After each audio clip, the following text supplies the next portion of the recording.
All right, thanks to those joining me live and to those who'll be joining me on archive. Join in the chat. Let me know what you think. Thumbs up the video if you're watching archive. Leave a comment. I want to know what you think. And did I say thumbs up the video? Come on, support the channel, right?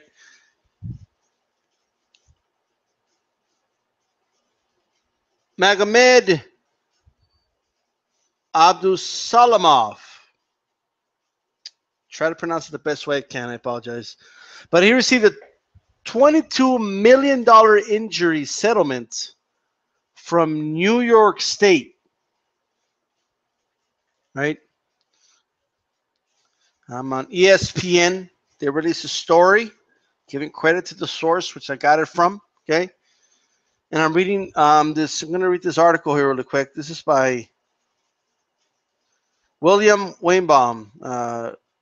I believe that's how you pronounce it. Wrote this article. Nearly 4 years. It's been almost 4 years. It's hard to believe it's been that long. Abdusalamov suffered brain damage from a bout in the theater at Madison Square Garden.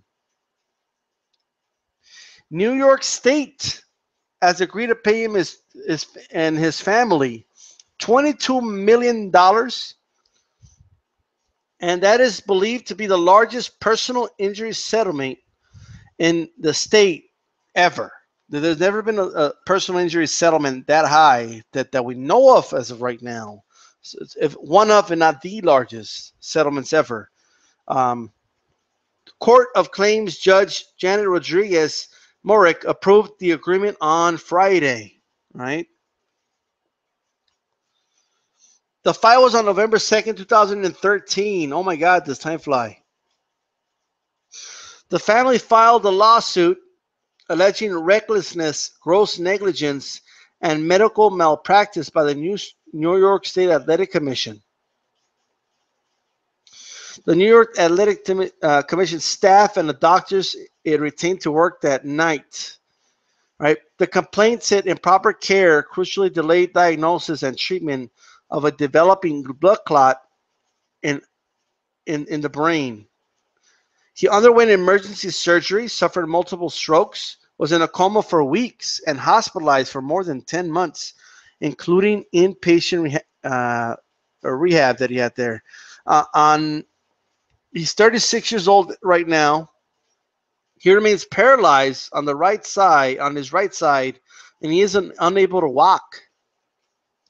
His speech is mostly limited to mumbling, but despite doctors telling her he'd likely never talk again, his wife, Bakanai, said he is now occasionally delivers fully formed words with clarity. Okay, he does have 3 daughters, aged 11, 8, and 4. For the bout, he was paid $40,000, and there was a mandatory minimum $10,000 of insurance, but they're now more than $2 million in debt, I guess, after the settlement. They'll be able to pay off that debt. Many piling up bills, okay? Edelstein characterized the $22 million settlement to ESPN's Outside the Lines as, quote unquote, the state taking responsibility for its actions and paying an appropriate amount for the damages caused. It was handled by Attorney General's office and Assistant AG Ross Herman in an extraordinary, professional, and empathetic way. That's unquote. Now, they had an Outside the Line special about this. You could read more of the article, okay? The fight, okay, the Russian fighter had fought, he was 18-0 at the time. He fought Mike Perez, who was 19-0 at the time. It was a 10-round fight, televised by HBO. From the first round, when Perez staggered him with a quick left forearm to the face, Abdusalamov appeared to have trouble breathing out of his nose. Perez went on to win a unanimous decision. As you guys remember, the Russian's face was bloody and swollen. That's one thing that really stuck out. Okay, it was a hell of a fight, I will say that. Abdusalamov's handler said he told ringside physicians in the dressing room after the fight that his head hurt. The doctors examined him, certain gash above the left eye, and advised that he have a suspected facial fracture x-rayed following his planned return to Florida, where he and his family lived at the time. They did not send him to a local hospital in New York, although they had an ambulance at their disposal. After doctors left the dressing room, the New York Athletic Commission inspector assigned to monitor Abdusalamov found blood in his urine sample and suggested that he go by a taxi to the hospital.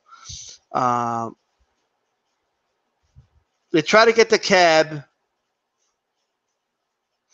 He was vomiting outside, and he lost consciousness. Right? They didn't use the ambulance.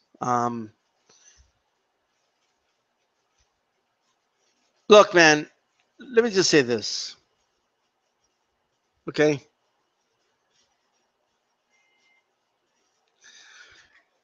There's a lot of blame to go around here, but let me say it's a very unfortunate situation. It's sad what happened. Okay? I don't want to see that happen to any fighter. I don't want to see fighters mumbling for the rest of their lives, be numb and paralyzed from one side of their face. Okay, I don't want to see fighters that can't even walk anymore. Okay, that were in a coma for months and hospitalized for 10 months. That's horrible. Okay, I don't want to see that. Right? That's not why I watch boxing. I understand that it's a brutal sport. I understand that this can happen. However, I know this is a possibility. I know that this isn't a game. Boxing isn't a game, right? No combat sport is. This is not a game. Human beings are throwing punches at each other, and they're trained to throw punches at each other. They're the best punchers in the world. This is why I say this, okay? This is why people are just ignorant, man. Well, when I was watching Floyd Mayweather hammer Conor McGregor over and over again, that was a good stoppage. I don't care what anybody says, right? Well, now you may think, nah, but come on. Let me tell you something, man, all right? When you're getting hit repeatedly over and over and over and over again, and you're no longer defending yourself, that fight is over, okay? That's why a ref steps in and stops it. Because stuff like this happens, all right? Stuff like this can happen. And there's other stories out there. Deaths happen. Fighters die. So this is not a game, okay? It's not a game. Now, what I'm about to say, it might come off as heartless, okay, and ruthless, and I apologize if it does, okay? But every boxer, and if they don't know, they should know the risks that are associated in the sport, okay? Every fighter out there should know that this is a possibility, that this can happen. You can literally die in the ring. You could end up in a coma. Okay, these are real stories. It isn't like the Rocky movies where a guy takes punishment for 14 straight rounds and then gets some knockout in the 15th round. This is not a movie, all right? All right, our anatomy isn't made to be getting hit like that over and over. It's not. That's why fighters are extraordinary individuals. Okay, but this is a possibility in boxing. Guys die in boxing. I've covered stories of unknown fighters that I never even watched, you know, but it still saddens me. I don't want to hear about a fighter dying, but I know that it could happen. There's nothing we could do now. Nothing. We could reduce it, but we can never change the fact that at any point a fighter can die, right? And the sport has made its, it's done everything it can to reduce it, right? We got rid of 15-round fights. Now we're down to 12-round fights, right? That was mainly, if you guys saw the Kim documentary, or the Ray Mancini documentary when he killed that Korean fighter, right? That again took a bunch of punishment. All right, this is not a game, right? It isn't a game. I mean, obviously, there's a lot of long-term effects to boxing. Pugilistic dementia is a real thing, right? And that's why the rounds were reduced. But so is death. So are comas, right? And this is an example of that. I'm telling you, when I watched that fight on HBO, I didn't stop watching. Like, I didn't think to myself, oh, yeah, that guy's going to die, or that guy's going to be in a coma for 10 months. I didn't even think that. That didn't even cross my mind, right? I knew he was going to take some time to recover, but I didn't think it was that serious. The next day, I hear that he's in a coma. I'm like, holy shit. Holy shit. When the adrenaline is up and you're getting pounded away, yeah, maybe at that moment you feel like I could have kept going. Come on, ref. I could have kept going. No. If when you're no longer defending yourself, the fight's over. The fight's over. Okay? This isn't a game. This isn't what, like, guys like Skip Bayless and a lot of these guys, man, they're dangerous. You know why? Because they're giving people inaccurate information. They're telling people that they're fighting with pillows. They're fighting with pillows in their hand, right? Guys like Nelly that think that, a big pillow, it's like a pillow fight, boxing. Okay, these guys don't know what the fuck they're talking about. Boxing is one of the most dangerous sports in the world, and it's one of the most dangerous sports for a reason, right?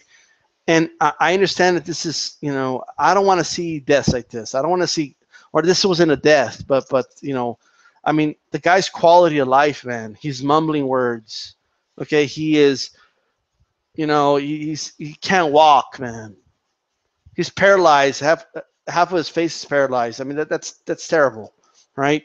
This was a guy who had a career ahead of him.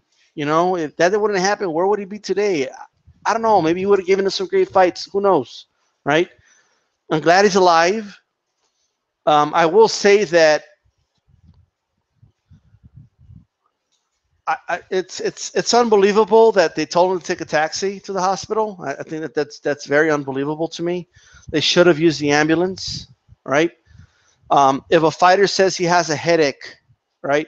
In fact, all fighters, okay, if you fight over a certain amount of rounds and you got hit so many times, they should be sent to the hospital, okay, period. Every single one of them.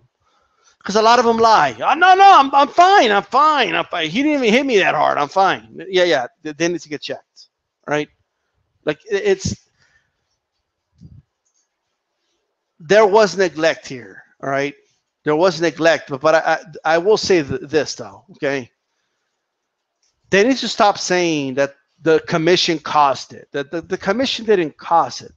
The commission, okay, showed neglect, okay? They didn't make the right decisions, all right? They misread what was going on. When he said he had a headache, I mean, that was a cue right there, all right? But even if they did everything right, even if they got him on the ambulance immediately, even if they got him to the hospital immediately, could he have been better? We don't know, okay? We just don't know, right? But it's very likely that the same thing would have happened anyway, right? But there was neglect here, okay? And so I don't have a problem with the settlement, right? Overall, I don't have a problem with the settlement. But they need to start wording it like the commission caused it, or the commission did this to him. But that's an overreach, okay? There's, it's just, it's a touchy subject, obviously, but boxing did it, okay? The nature of the sport did it,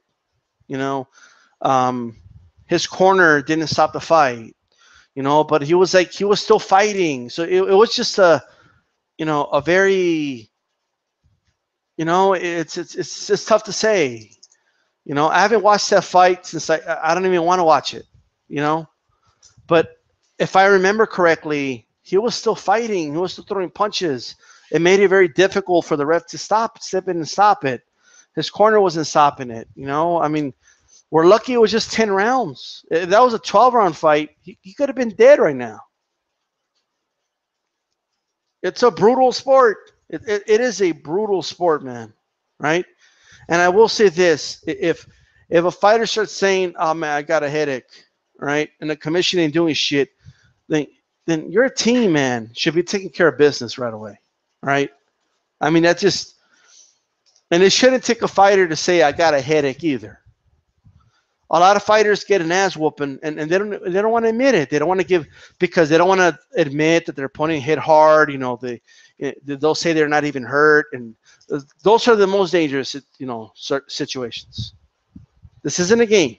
Boxing is not a game, right? Stuff like this happens, you know, and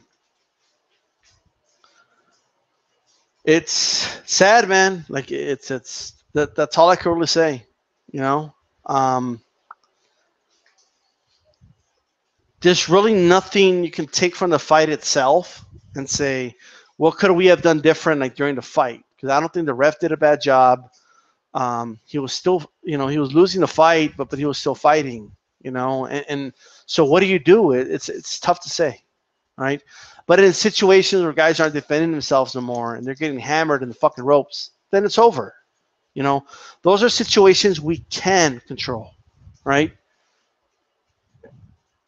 Those situations we can control. Let me say this to people right now, okay? The way Conor McGregor was getting pummeled in that ring, all right? Look at this lawsuit, right? The way he was getting pummeled in the ring, if the ref would have just allowed it to keep happening, I hope people understand Conor could have been hospitalized, okay? You need to let go of this like hatred you have for Floyd and what doesn't even hit hard. And his head was bouncing back. He's a grown man punching him in the face, and he couldn't even lift his hands anymore. Okay? If they didn't hurt, he wouldn't have been backing up.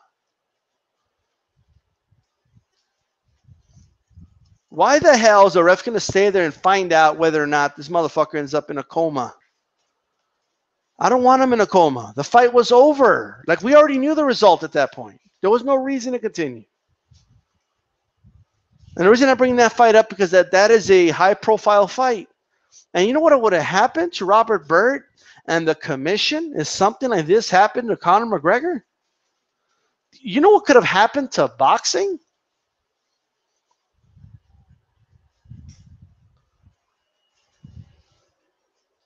Do you know what type of money Nevada would have had to fork out? Because in these lawsuits, they factor in a lot of things. Future lost wages, for example. His wife would have been like, you didn't stop the fight. Well, why do we even have a ref? If he wasn't defending himself anymore and you didn't stop the fight, and she would have a point. And then they would have factored in not only piling, you know, lawsuits and all that, and they would have piled in. He could have made $30 million in his next fight, and $30 million after that. A fighter that made tens of thousands got $26 million in a lawsuit. Well, what do you think would have happened, right? That's why you stop the fight when the fight's over, right? This isn't a game. Boxing is not a game, people, right? This isn't, you know, stop watching Rocky movies and like watch it if you want, but stop believing that that's the way boxing is, okay? Like if you just will yourself, you know, you'll be fine. No. Okay? Once you get a blood clot in your fucking brain and you keep getting hammered over and over, okay? Like in the case of this Russian fighter, he never got staggered like that. You know, I think just in the first round, but he never got staggered like that. He wasn't getting hammered over and over and over again like that, and like that. All right. And for people that say it was fatigue, let me tell you, fatigue, that's not the way dudes move when they're fatigued, right? Like I've been watching boxing for years, right? That's not fatigue, right? I'm not going to go as far to say that he got brain damage. I'm saying he could have gotten brain damage, right? This isn't a game. You think it's a game? Go listen to Mel Dictator talk, okay? Go listen to him talk. This isn't a game, right? So I think people should get off the backs of refs that stop the fights when the fights are over, right? And I wish the family the best, man. It's not likely, but I hope Abdusalamov, I hope he has full recovery, man. Maybe some miracle or something. I hope the guy's all right. Okay, but that's all I gotta say, really. Those are my thoughts about that. All right. This is DStyleBoxing. Keep it boxing. I'm out.